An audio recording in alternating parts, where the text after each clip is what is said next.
देखो आपके पास है न्यू चैप्टर पॉलिनोमियल। क्या है? पॉलिनोमियल। पॉली और नॉमियल। पॉली का मीन्स क्या होता है?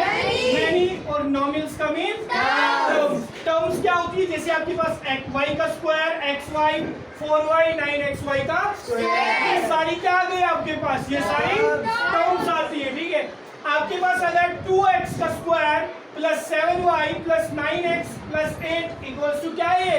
ये हमारे पास है पॉलिनोमियल है। क्या है? पॉलिनोमियल। अब हमारे पास पहला टॉपिक इसमें है डिग्री ऑफ पॉलिनोमियल।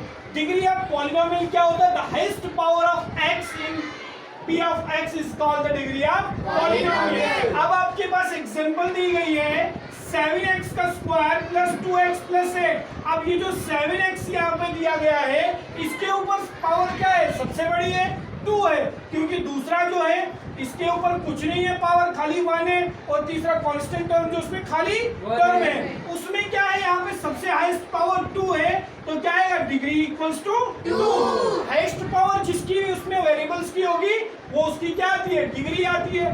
दूसरा 8x rays power 5 plus 9y rays power 4 plus y rays power 3 plus y plus 4। Highest power इसमें क्या है? 5। तो इसकी डिग्री क्या आएगी? 5। उसके बाद एक टाइप्स ऑफ पॉलिनोमियल। पहली है लीनियर पॉलिनोमियल, क्वाड्रेटिक और क्यूबिक। लीनियर में क्या होता है? लीनियर में ऐसे पॉलिनोमियल्स होते हैं जिनकी डिग्री क्या होती है? 1 होती है। और क्वाड्रेटिक में क्या होती है? डिग्री 2 होती है, हाईएस्ट पावर 2 होती है। क्यूबिक में हाईएस्ट पावर 3 होती है। इन तीन में क्या होता है? पहले में 1, दूसरे में 2, तीसरे में 3। अब zeros of polynomial, the value of variable for which the polynomial कहता है जो वैल्यू होती है किसकी? वेरिएबल्स की। Polynomials become 0। वो क्या आता है? 0 आता है। Is called the zero of the polynomial. Example p of x, x का square minus 3x minus 4, 8x plus 1।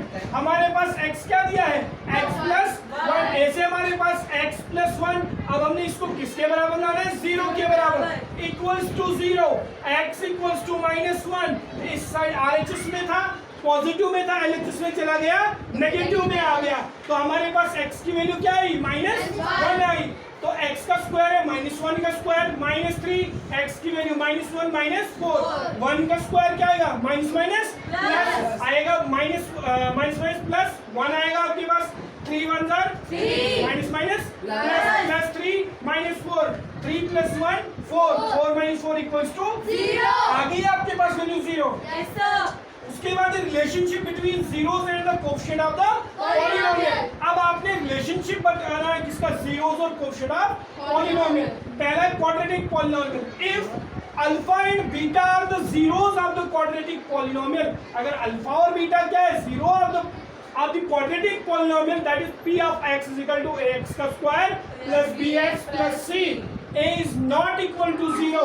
a जो इसमें 0 के बराबर नहीं है। Then we know that x minus alpha and x minus beta are the factors of p of x। Alpha, x minus alpha, x minus beta, ये क्या है? ये फैक्टर है। किसके फैक्टर है? p of x जो आपके पास दिया गया है ये उसके फैक्टर्स हैं। सबसे पहले हमने सम ऑफ जीरोस निकालना। किसका?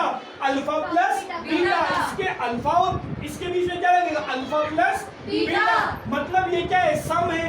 तो हमने लिखा sum of zero is equal to sum of zero. इसमें क्या होता है? Minus B upon A. अब बी क्या होता है? ए क्या होता है? बी होता है हमारे पास माइनस कोएफिशिएंट ऑफ एक्स। ये माइनस बी जो होता है ये x होता है। क्या होता है? कोएफिशिएंट होता है इसका। किसका? x का। और a जो इसमें है कोएफिशिएंट ऑफ x का स्क्वायर। इसमें x का स्क्वायर जो भी है क्या होगा? वेरिएबल होगा। इसके साथ जो टर्म होगी उसके साथ जो भी वेरिएबल होगा जिसके ऊपर स्क्वायर होगा वो क्या होगा आपके पास? Coefficient of x square. तो दैट मींस ये क्या आएगा? Minus B upon a। ये क्या आ गया? Sum of zeros. Example ax का square minus bx plus c। यहाँ पे हमारे पास ये एक्सप्रेशन दी गई है, इसमें c क्या आ गया? कांस्टेंट टर्म आ गई। bx क्या आ गया? इसमें कोएफिशिएंट आ गया x। ठीक है ना? तो इसमें x का स्क्वायर a क्या आ गया? x का स्क्वायर कोएफिशिएंट आ गया इसमें। इसी का दूसरा पार्ट है प्रोडक्ट ऑफ जीरो। प्रोडक्ट में क्या होता है? Multiply. Alpha multiply beta is equal to c upon a। c होगी कांस्टेंट टर्म, a क्या हो गया आपके पास? Coefficient of